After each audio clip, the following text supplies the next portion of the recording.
Ghost in the Stars. The void between stars held many secrets, but Commander Jarek of the Viridian Exploration Fleet never expected to find one quite like this. His elongated fingers tapped restlessly against the command console as his vessel, the Starseeker, drifted at the edge of an ancient battlefield. Debris scattered across thousands of kilometers of space told a story of violence from centuries past. Anything interesting in the scan data? Analyst Tila. Jarek asked, his four eyes blinking in sequence, a sign of impatience in his species. Tila's skin rippled with blue patterns, her species equivalent of a frown. Several anomalous energy signatures. Commander. Most of the wreckage appears to be of Krell origin, but there are fragments of older vessels. Very old. Possibly human. The bridge fell silent. Humans were little more than legends now. A species that had briefly blazed across the galaxy before disappearing almost entirely about 300 years ago. Their technology had been advanced, their tactics unpredictable, and their disappearance sudden. Some said they'd destroy themselves. Others believed they fled to another galaxy. No one really knew. Human. Jarek's voice was barely audible. Are you certain? The metallurgical composition matches historical records, Tila confirmed. But there's something else. Her manipulator appendages work the controls, bringing up a holographic display. There's a large structure at coordinates 227 to 44,891. Well, you should see for yourself. The hologram shifted to show a massive ship, easily 5 times the size of the Starseeker. Its design was unmistakably human, angular and functional rather than the flowing organic shapes preferred by most spacefaring species. But this vessel was incomplete, with entire sections missing, exposing internal frameworks to the vacuum of space. Construction scaffolding still clung to parts of its hull, frozen in time like the last brushstroke of an abandoned painting. A dreadnought, whispered Navigation Officer Morrow, his tendrils twitching with excitement.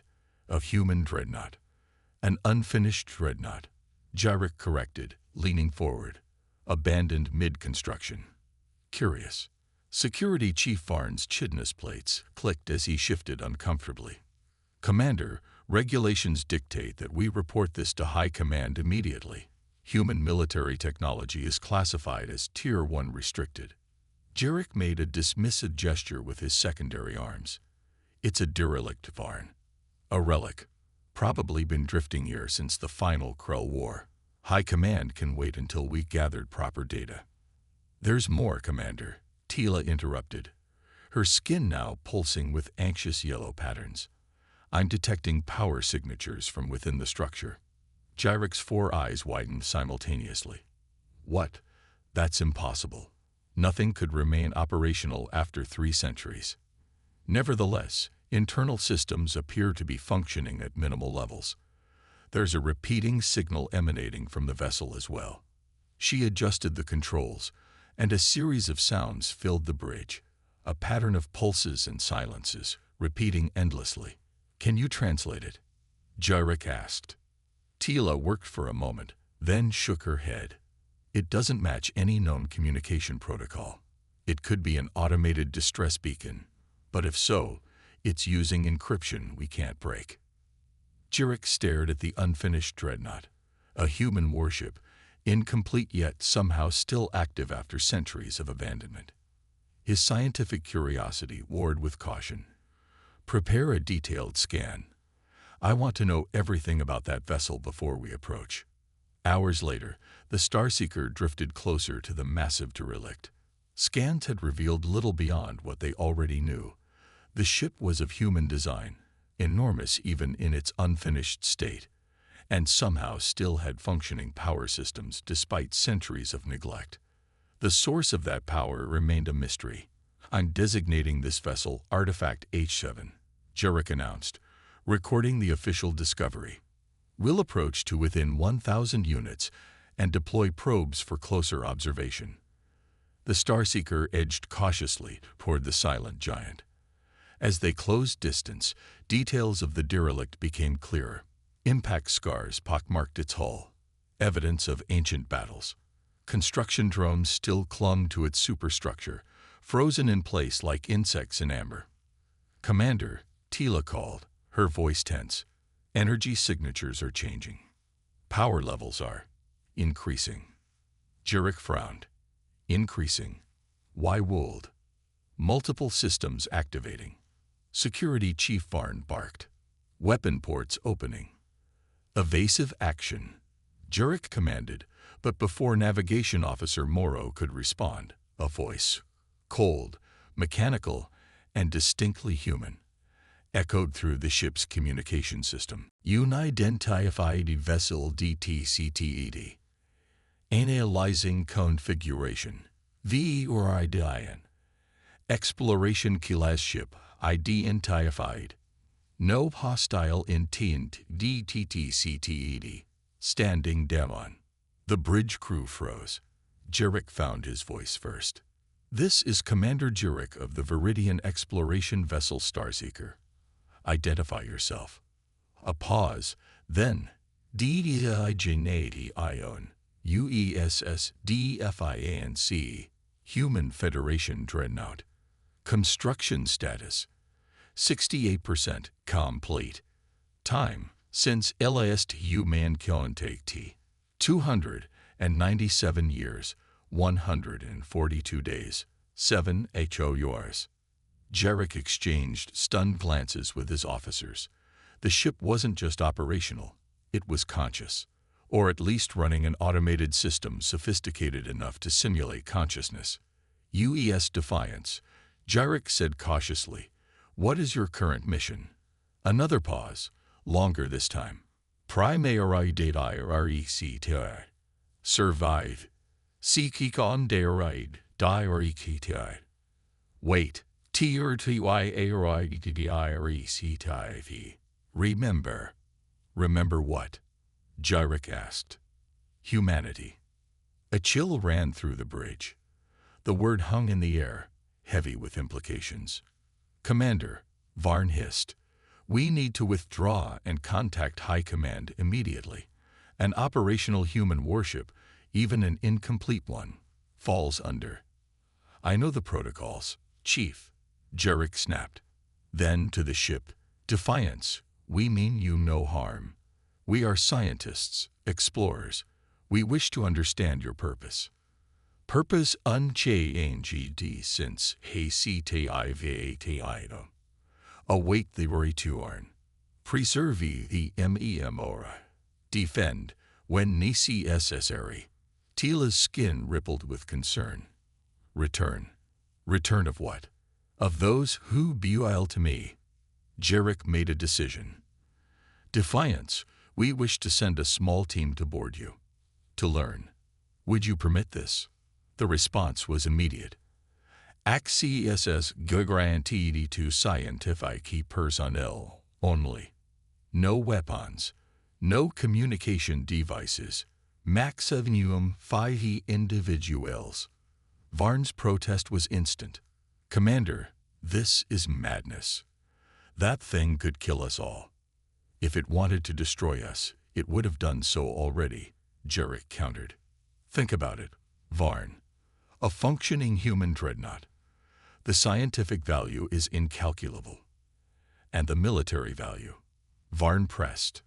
"Have you considered what High Command will do when they learn of this?" Jurek hesitated. Viridian High Command was notoriously aggressive in acquiring military advantages. A human warship, even an incomplete one, would be seized immediately, its secrets extracted without regard for its historical significance.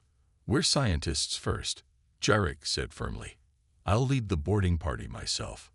Tila, Morrow, and 2 technical specialists. We'll document everything properly before reporting to High Command." The boarding shuttle approached the enormous hull of the Defiance. Up close, the scale of the Dreadnought was breathtaking. Even unfinished, it dwarfed any warship in the current Viridian fleet. A massive hangar bay opened as they approached, internal lights flickering to life after centuries of darkness. Atmospheric containment fields still operational, Morrow noted with awe as their shuttle passed through the invisible barrier separating vacuum from breathable air. Remarkable engineering. They landed in the cavernous bay, surrounded by human fighters and shuttles in various stages of assembly. Like the Dreadnought itself, these smaller craft had never been completed. The boarding party donned environmental suits, a precaution against the ancient atmosphere, and exited their shuttle. Jerich's boots touched the deck with a metallic thunk that echoed through the enormous space. "Defiance," he called out. "Can you hear us?" "HFY AKL. Follow the light Jesus to Central Command." Strips of illumination appeared along the floor, creating a path through the hangar toward a massive doorway. The team followed cautiously, recording everything with their suit cameras. The corridors of the Defiance told a story of abrupt abandonment. Tools lay where they had been dropped. Construction materials waited to be installed. In one passageway, a half-eaten Neil sat on a workbench, preserved by the ship's environmental systems. "They left in a hurry," Tila observed, examining the personal effects. "Not an orderly evacuation." "The question is why," Jirich replied. "And where did they go?" The path led them deeper into the ship, through half-finished sections where exposed conduits and circuitry lined the walls. Finally, they reached a massive door marked Command Center in human script. The door slid open as they approached, revealing a circular room dominated by a holographic projection of the surrounding space. Workstations surrounded the central display, their screens active despite centuries of disuse. "Welcome, explorers," said a voice, still mechanical but somehow warmer than before. A holographic figure appeared before them, humanoid but clearly artificial, comprised of glowing blue light configured in the shape of a human. "I am Defiance," the figure said. "Or rather, I am the operational intelligence of this vessel." Jirich stepped forward. "You're an artificial intelligence." The figure shook its head. "Not as you understand the term. I am a memory, an impression." When it became clear that the shipyard would fall, the engineers uploaded a neural template, a copy of consciousness, to maintain core systems until help could arrive. "A copy of whose consciousness?" Jirich asked. "Admiral Helena Chen, Human Federation Navy." I volunteered. "It was supposed to be temporary." Tila moved closer, her skin rippling with fascination. "But that was nearly 300 years ago." The hologram's expression shifted to something resembling sadness. "Yes, I have waited 108,532 days. No rescue came. No instructions, just silence." "What happened to humanity?" Morrow asked. "Why did they disappear?" The hologram walked to the central display, manipulating it with ghostly hands. "The Krell attacked without warning. This shipyard was one of our last military installations. When it became clear the facility would fall, evacuation was ordered. I was left behind to preserve what we had built." Images appeared in the hologram. Massive Krell warships surrounding a space station, humans evacuating in small vessels, many being destroyed as they fled. "But that doesn't explain why humans vanished entirely," Jirich pressed. "They didn't vanish," replied the Defiance. "They scattered, hid." The Krell were relentless, determined to eradicate humanity completely. Our colonies fell one by one. Earth itself was rendered uninhabitable. The surviving humans dispersed in small groups, abandoning technology that might be detected, blending into primitive worlds, hiding among other species. So humans still exist. Jirich was stunned. Scattered across thousands of worlds. Hiding. Surviving. Remembering. Waiting. "Waiting for what?" asked Tila. The hologram's eyes met hers. "For the day they can return. For the moment when they are strong enough to reclaim their place among the stars." The figure gestured around. "That is why I remain. I am the memory, the promise, the last worship of humanity, keeping watch." "But you're unfinished," Morrow pointed out. "Incomplete." "Yes," the hologram agreed. "Yet not without purpose, not without capability." Jirich felt a growing unease. "You've been here for 3 centuries. How have you survived? What power source could possibly last that long?" The hologram smiled sadly. Necessity breeds innovation, Commander. The shipyard was developing experimental technology, power generation systems that could draw energy from subspace itself. When conventional systems failed after the first few decades, I activated the prototypes. They were never meant to be permanent, but they have served. Such technology would be. Jurek couldn't finish the thought. Revolutionary, Tila said quietly. It would transform the galaxy. The hologram nodded. And now you face a choice, explorers. What will you do with what you have found? Before Jurek could respond, his communication implant vibrated. An emergency override from the Starseeker. Despite the Dreadnought's restriction on communication devices, this was a hardwired system designed to function even in blocking fields. "Excuse me," he said, stepping away from the group. He tapped the implant, opening a secure channel. "This is Commander Jurek. What's happening?" Security Chief Varn's voice was tense. "Commander, we have a situation. I followed protocol and sent an encrypted burst transmission to Viridian space. High Command has responded. They're dispatching the 7th Battle Fleet to secure the human vessel. ETA 6 hours. Jurek felt his heart sink. On whose authority? Admiral Xanthos himself. The transmission classified this discovery as Priority Alpha. They're sending everything, Commander. Dreadnoughts, carriers, troop transports. To secure a historical artifact, Jurek demanded. Varn's voice lowered. The orders specify recovery of all technology, with minimal regard for structural integrity. They're not coming to study it, Commander. They're coming to tear it apart. Legacy of Fire. Jurek stood frozen in the command center of the Defiance, the implications of Varn's message washing over him in cold waves. The Viridian 7th Battle Fleet wasn't being dispatched for scientific inquiry. They were coming to strip this ancient vessel of anything valuable, destroying centuries of history in the process. And potentially much worse. He turned back to the holographic representation of Admiral Chen. The glowing blue figure watched him with an unsettling awareness. "Your people have contacted their authorities," she stated. It wasn't a question.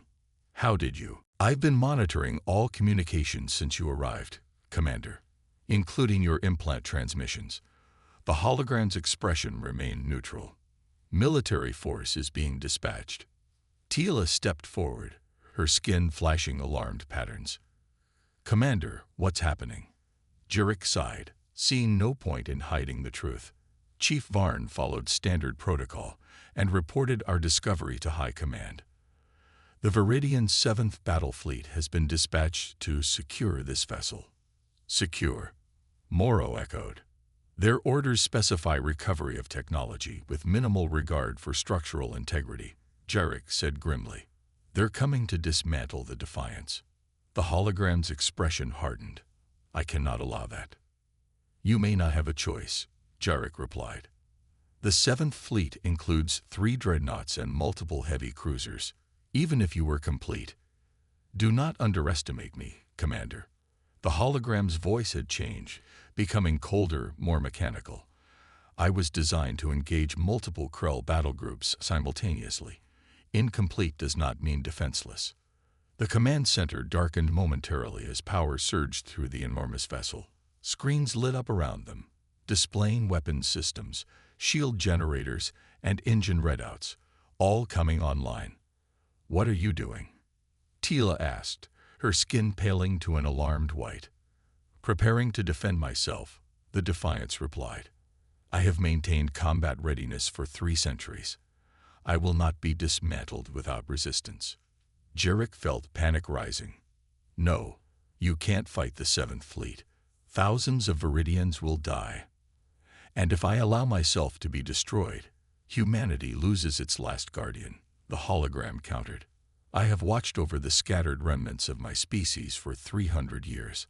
I have guided lost human ships to safety. I have maintained the records, the culture, the memory of what we were, what we can be again. There must be another solution," Jurek insisted. The hologram regarded him thoughtfully. "Your concern for your people is admirable, Commander. But ask yourself this: What will your high command do with the technology they recover from me? The subspace energy tap alone would give the Viridians military superiority over every known species. Jurek had no answer. The Viridian hegemony had been expanding aggressively for decades, absorbing smaller civilizations through a combination of diplomatic pressure and military threat. With human technology at their disposal, if you truly wish to avoid bloodshed, the hologram continued, there is an alternative. Help me leave this place. Leave? Morrow asked. You're a dreadnought, not a shuttle, and you're incomplete. My engines are functional, the hologram replied. My navigation systems are intact. I require only guidance through the debris field, and perhaps a diversion when your fleet arrives. Gyrek's multiple hearts pounded in his chest. He was being asked to commit treason, to help an alien warship escape capture by his own people. And yet, the alternative was potentially worse, a devastating battle that could cost thousands of Viridian lives, or the seizure of technology that might unleash a wave of conquest across the galaxy. If I help you, he said slowly, where would you go? The hologram smiled faintly. To complete my mission, to find the scattered children of Earth and remind them of who they are. Humanity has hidden long enough. You're talking about reunifying humanity, Tila realized. Bringing them out of hiding. Yes, it is time. The Krell Empire collapsed 73 years ago. Their remnants no longer hunt for humans with the same fervor. Many younger Krell don't even remember why the war began. Jurek ran his forehands through his facial tendrils, a gesture of deep thought among his kind. I'll need to evacuate my crew from the Starseeker. If we help you, we can't return to Viridian space. The hologram nodded. I understand the sacrifice. I can provide sanctuary aboard this vessel for any who choose to accompany you. 4 hours later, the Starseeker was a hive of frantic activity. Jurek had returned and explained the situation to his crew, offering each member a choice: remain aboard and maintain the official story that they were awaiting the arrival of the 7th Fleet, or transfer to the Defiance and become, essentially, exiles from Viridian space. To his surprise, nearly 80% of the crew chose to follow him. Scientists, explorers at heart, they were horrified at the thought of military forces destroying a priceless historical artifact, and many were equally concerned about what the Viridian hegemony might do with recovered human technology. Security Chief Varn was not among them. He stood rigidly on the bridge, watching as Jurek supervised the transfer of personnel and supplies. This is madness, Varn said quietly. Treason. I'm trying to prevent a massacre, Jurek replied. The Defiance will fight if cornered. You didn't see what I saw. Varn. That ship may be incomplete, but its weapons systems are beyond anything in our fleet. So you believe the story, that it's protecting scattered humans, waiting for their return. Varn's mandibles clicked skeptically. I don't know, Jurek admitted, but I do know that if the 7th Fleet tries to dismantle that vessel, people will die. Viridian people. Varn was silent for a long moment. I cannot join you. I know. Someone needs to stay and explain what happened. Just give us time to clear the area before you contact the fleet. A tense nod was Varn's only reply. As the last shuttle departed for the Defiance, Jurek took a final look at the Starseeker, the ship he had commanded for 12 years. He felt a pang of regret, but no real doubt about his decision. Some principles transcended loyalty to government. Aboard the Defiance, the crew of the Starseeker marveled at the enormous vessel as they were assigned quarters and duties. The Dreadnought was stirring to life around them, systems activating that had been dormant for centuries. In the command center, Jurek coordinated with the holographic Admiral Chen. My navigation officer has plotted a course through the debris field. The most efficient path will take approximately 40 minutes at 1/4 thrust. Acceptable, the hologram replied. We must be beyond sensor range before the Viridian fleet arrives. May I ask, Jurek ventured, where exactly we're going? The hologram gestured to the star map display. Here, the Nixian Nebula. Jurek frowned. That's uninhabited space. Radiation levels are too high for most species. For most species, yes, but it serves as an excellent hiding place for those desperate enough to adapt. The hologram's expression softened slightly. The Nixian Nebula contains the largest remaining settlement of humans in the galaxy. Nearly 1 million souls living aboard a fleet of ships and makeshift habitats, shielded from detection by the nebula's interference. 1 million? Tila gasped from her newly assigned station. We had no idea. That was the intention, the hologram said simply. Humanity learned the hard way that visibility invites destruction. Alerts flashed across the command displays. We're receiving a transmission from the Starseeker, Morrow reported. Chief Varn is hailing us. On screen, Jurek ordered. Varn's insectoid face appeared on the main display. Commander, the 7th Fleet has increased speed. Their arrival time has been adjusted. They will be here in less than 1 hour. Jurek frowned. That's not possible unless they're pushing their engines beyond safety limits. Apparently, Admiral Xanthos is very motivated to secure this particular prize. Varn replied, his tone neutral. You have less time than we thought. Thank you for the warning, Chief. Varn hesitated.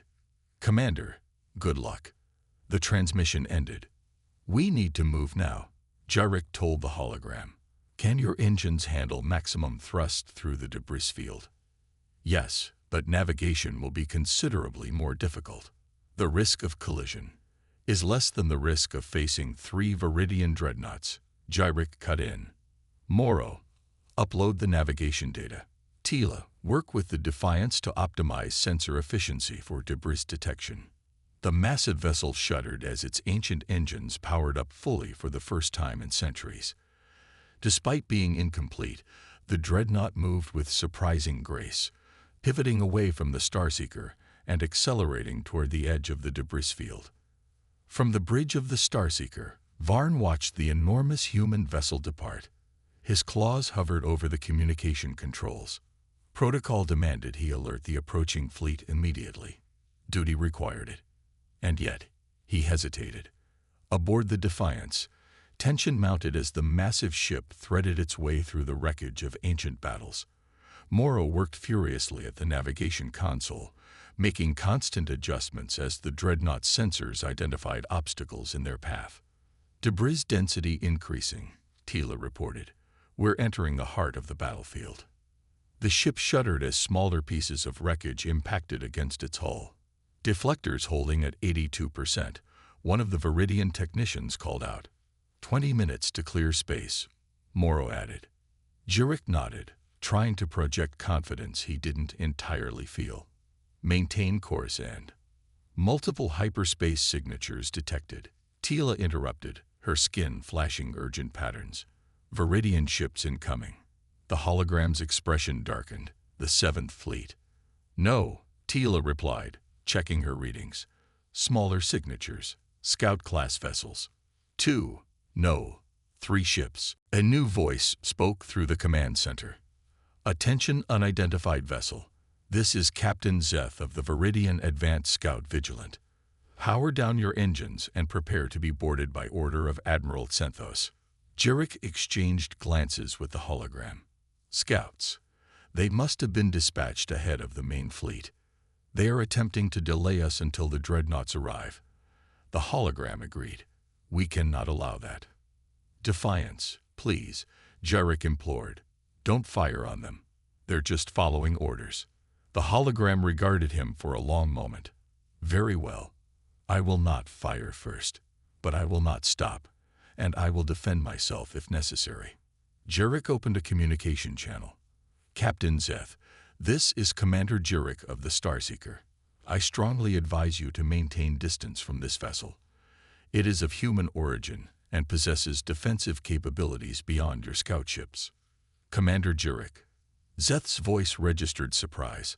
What are you doing aboard that vessel? Our orders are to secure it pending the arrival of the 7th Fleet. This ship is sentient, Captain. It has maintained its vigil for 3 centuries, protecting the legacy of humanity. I cannot in good conscience allow it to be dismantled. A long pause followed. Commander, you realize that what you're doing constitutes treason against the hegemony. I'm trying to prevent unnecessary deaths, Captain. This ship will defend itself. The Defiance continued its acceleration through the debris field, the 3 scout ships trailing at a distance. Minutes passed in tense silence as the human Dreadnought navigated the maze of wreckage, drawing closer to open space. They're powering weapons, Tila reported suddenly. All 3 scouts. The hologram's eyes narrowed. They intend to disable our engines. Before Jurek could respond, the scout ships opened fire. Energy beams lanced toward the Defiance, striking its stern quadrant. Minimal damage, reported a technician. Deflectors holding. They're targeting our propulsion systems, the hologram observed, attempting to prevent our escape until reinforcements arrive. Can we outrun them once we clear the debris field? Jurek asked. Easily, but we must reach clear space first. The 3 scouts continued their attack, maneuvering through the debris with the agility that characterized their class. The Defiance, massive and less nimble, took hit after hit from their weapons. Deflectors down to 67%. A technician called out. Engine efficiency reduced by 8%. They're slowing us down, Morrow said grimly. At this rate, the main fleet will arrive before we clear the debris. Jurek faced the hologram. We need options. The blue figure nodded gravely. I have maintained passive defenses thus far. If you authorize it, I can deploy countermeasures that will not destroy the scout ships but will disable their pursuit capabilities. Jurek closed his eyes briefly. Another line crossed. Do it. The Defiance's stern sections glowed as previously dormant systems activated. A pulse of energy erupted from the Dreadnought, expanding outward in a sphere. Electromagnetic disruption field, the hologram explained. It will temporarily disable their propulsion and weapon systems without causing permanent damage. On the monitors, they watched as the 3 scout ships suddenly went dark, drifting helplessly in the debris field. They have emergency life support, the hologram assured Jurek. Their crews will be safe until they can restore power. 10 minutes later, the Defiance cleared the debris field and accelerated to full speed. Long-range sensors detected the approaching signatures of the 7th Fleet, but they were still hours away from intercept range. Preparing for FTL jump, Morrow announced. Coordinates for the Nixian Nebula locked in. Jurek stared at the starmap, at the vast distance they were about to traverse. There would be no going back after this. He and his crew were now exiles from Viridian space. Commander, the hologram said quietly, you and your people have sacrificed much today. I want you to know that your actions will be remembered. Humanity will know what you did for us. I did what was right. Jurek replied simply. Sometimes that is the most difficult path of all. The hologram smiled. Initiating jump in 3, 2, 1. The stars stretched and blurred as the ancient human Dreadnought, incomplete but unbowed, leaped into faster-than-light travel, carrying with it the legacy of one civilization and the hope of another. 3 weeks later, the Defiance emerged from FTL at the edge of the Nixian Nebula. The swirling clouds of crimson and purple gas created patterns of breathtaking beauty, but also concealed what lay within. As the Dreadnought approached the nebula's boundary, a voice hailed them on an encrypted frequency that had not been used in centuries. Unidentified vessel, this is Sanctuary Control. You have entered restricted space. Identify yourself immediately. A holographic Admiral Chen smiled, an expression of profound relief and joy. Sanctuary Control, this is UESS Defiance. Authorization code. Phoenix assented. We've come home. There was a long pause, then, Defiance. After all this time, stand by for verification. Minutes later, as the Dreadnought penetrated the outer layers of the nebula, they received new coordinates. Following them deep into the gas cloud, the Defiance finally emerged into a vast open pocket within the nebula. And there, before them, was a sight none of the Viridians had ever imagined. A massive space station surrounded by hundreds of ships of various designs, all clearly of human origin. Habitats and smaller structures extended outward in all directions, connected by transport tubes and energy conduits. It was an entire civilization, hidden from the galaxy for centuries. "Welcome to New Terra," the hologram said softly. "The last bastion of humanity. Until now." "It's incredible," Jarek whispered. "All this time." As the Defiance approached the central station, smaller vessels moved to escort it. On the command center's main screen, a human face appeared, the first living human many of the Viridians had ever seen. "Defiance, this is Admiral Reyes of New Terran Defense. Your arrival is unexpected. We had given up hope decades ago." "I kept my promise," the hologram replied. "I waited. I remembered. And now, Admiral, I believe it is time for humanity to emerge from hiding. The galaxy has changed. The Krell are no longer the power they once were." "And you've brought friends," Reyes observed, noting the Viridians on the command deck. "Allies," the hologram corrected. "The first of many, I hope. Commander Jurek and his crew risked everything to help me reach